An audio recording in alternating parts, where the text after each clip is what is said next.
teman-teman, kenalin aku Nuha. Aku adalah si penyintas COVID-19.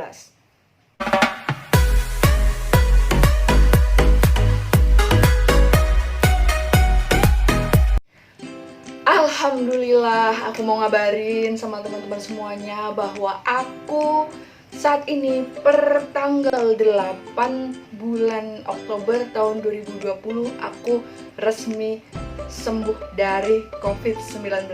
Alhamdulillah. Hal-hal yang aku lakukan selama isolasi ada beberapa poin yang aku garis bawahi di sini. Yang pertama, aku makan makanan sehat bergizi seimbang. Nah, jadi aku makan 3 kali sehari, kemudian snack 2 kali pagi dan sore. Kemudian aku juga disupport GoFood sama teman-teman aku. Jadi rasanya itu asupan makanku itu lebih banyak. Jadi selama masa isolasi ini aku naik 2 kg berat badannya. Nanti mungkin akan dibakar lagi ketika workout berikutnya ya. Kemudian yang aku lakukan berikutnya adalah mengkonsumsi obat dan multivitamin. Alhamdulillah selama masa isolasi saya tidak menunjukkan gejala-gejala sakit apapun. Jadi obat yang saya konsumsi tidak ada, hanya multivitamin pendukung saja. Nah, kemudian yang saya lakukan berikutnya adalah olahraga ringan. Jadi kan sebelum saya dinyatakan terkonfirmasi positif COVID, saya tuh aktif olahraga yang mungkin olahraganya tuh agak berat ya, cenderung berat, mengarah ke olahraga yang intensitasnya tinggi. Tapi karena isolasi di rumah, saya merasa mungkin olahraga yang biasa saya lakukan itu mungkin porsinya terlalu berat untuk kondisi saya saat ini. Jadi saya mengurangi porsi olahraga. Jadi olahraga yang tadinya intensitasnya tinggi, saya ganti menjadi olahraga yang intensitas sedang maupun ringan.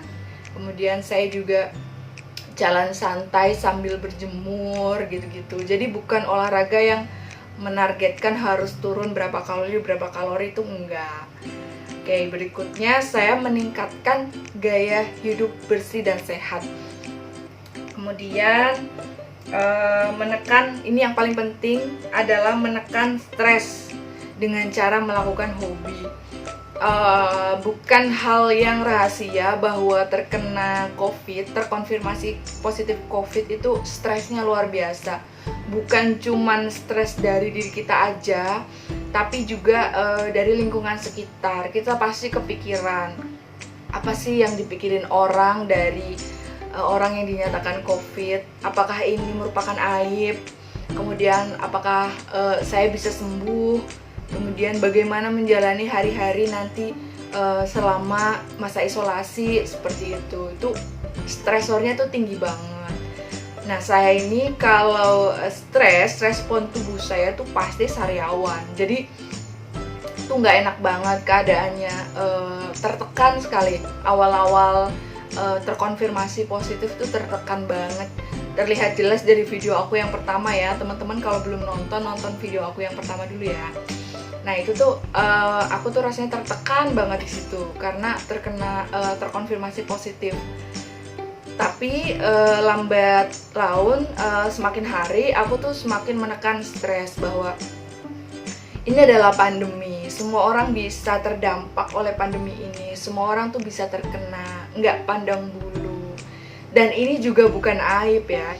Nah saat itu saya berusaha untuk asertif, menerima diri bahwa saat ini saya terkonfirmasi positif dan saya belajar untuk melakukan berbagai hobi yang sebelumnya mungkin ada kendala untuk melakukannya.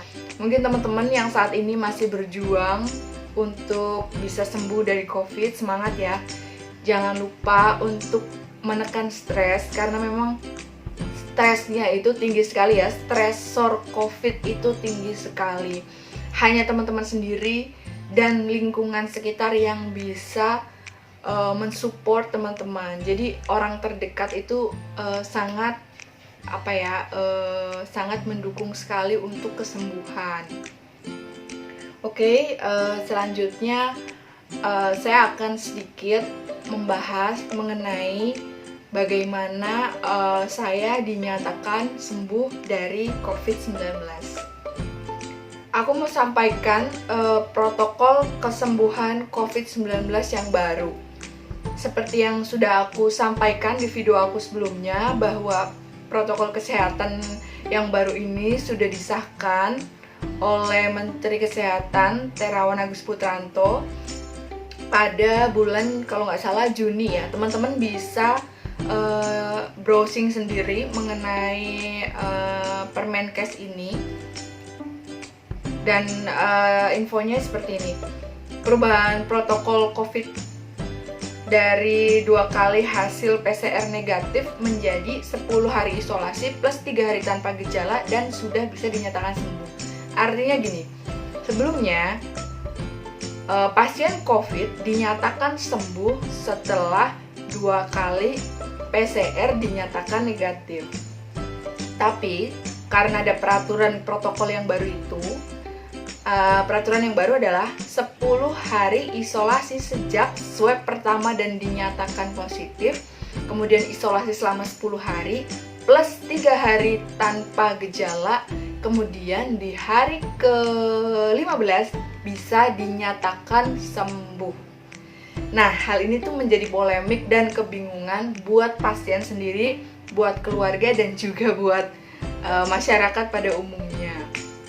Karena memang orang-orang tuh bingung ya, apakah benar dengan 10 hari isolasi aja udah bisa dinyatakan sembuh. Nah, ini aku contohkan beberapa kasus. Yang ini aku ambil informasinya dari covid19.go.id. Nanti teman-teman bisa browsing sendiri mengenai informasi ini, artikelnya sendiri ya. Contoh kasus yang pertama, pasien COVID A tanpa gejala. Jadi dia harus minimal 10 hari isolasi setelah swab pertama, kemudian ditambah 3 hari isolasi, kemudian hari ke-15 dia dinyatakan sembuh. Itu kasus yang pertama. Kemudian yang kedua, pasien COVID-19 dengan gejala selama 2 hari, maka dia harus isolasi 14 hari ditambah 3 hari. Jadi dia itu isolasinya selama 17 hari.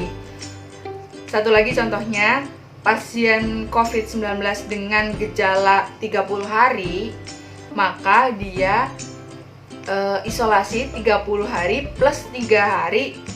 Jadi minimal 33 hari untuk isolasi untuk dinyatakan untuk dinyatakan negatif,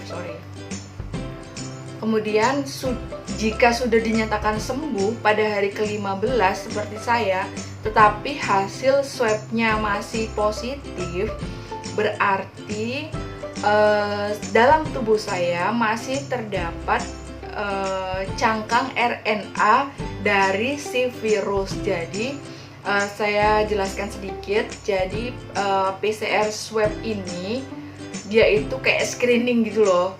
Jadi tesnya tuh kayak screening. Jadi kalaupun ada virus, kalaupun ada sisa-sisa virus, dia akan tetap terdeteksi. Tapi di situ nggak bisa terdeteksi mana virus yang aktif dan juga mana virus yang sudah tidak aktif. Kalau misalkan kasusnya seperti saya nih, misalkan saya di hari ke-15 di swab tapi masih ada dinyatakan positif. Nah, positif saya tuh positif yang tidak menularkan virus, karena di dalam tubuh saya tuh kultur virusnya itu negatif, jadi udah nggak menular. Seperti itulah yang mendasari peraturan dari WHO ini yang menuliskan bahwa pasien dengan kondisi COVID-19 tanpa gejala di hari ke-15 sudah bisa dinyatakan sembuh. Seperti itu. Kenapa sih nggak perlu nunggu hasil PCR negatif? Kan orang-orang takut gitu kan. Iya sih, sebenarnya memang ada ketakutan pasti ya dari beberapa orang. Kalau mungkin kok si A belum negatif tapi kok udah sosialisasi lagi dengan banyak orang. Nah, jadi hasil PCR ini tidak selalu menunjukkan seseorang masih dapat menularkan positif COVID-19 atau tidak. Jadi hasil positif ini tuh bisa bertahan sampai dengan 60 hari, maksimal sampai dengan 60 hari. Jadi misalkan saya pada tanggal 21 September terkonfirmasi positif, tapi di 60 hari ke depan saya kalaupun dites masih ada cangkang-cangkang sisa virus yang akan tetap terdeteksi dari swab test.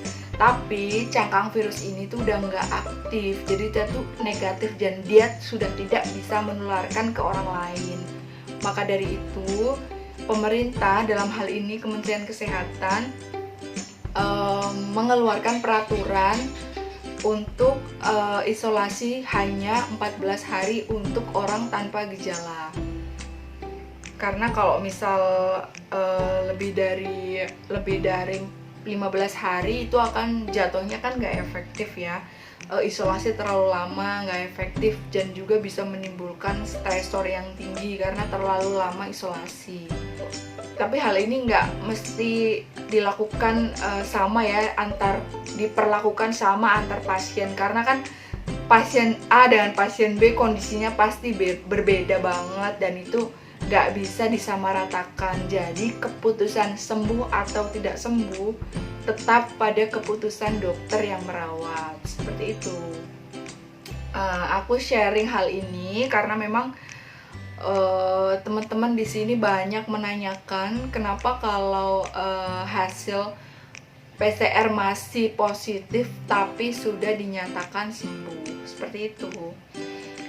Nah, kayaknya itu aja yang aku sharing malam ini. Aku ngucapin terima kasih banyak buat semuanya yang udah support aku selama aku sakit, selama aku terkonfirmasi positif. Terima kasih banyak dukungannya. Mudah-mudahan kebaikan teman-teman dibalas kebaikan oleh Tuhan Yang Maha Esa. Oke, segitu aja kabar gembira dari aku. Next, mungkin aku akan cerita beberapa hal lain mengenai COVID-19 dari artikel-artikel, dari buku, dan dari website yang aku baca. Oke, sampai ketemu lagi teman-teman. Terima kasih sudah menyaksikan video ini sampai selesai. Jangan lupa like, share, dan juga subscribe channel ini. Dukung kami terus supaya kami bisa menyajikan video yang menarik dan juga informatif untuk teman-teman semuanya. Terima kasih.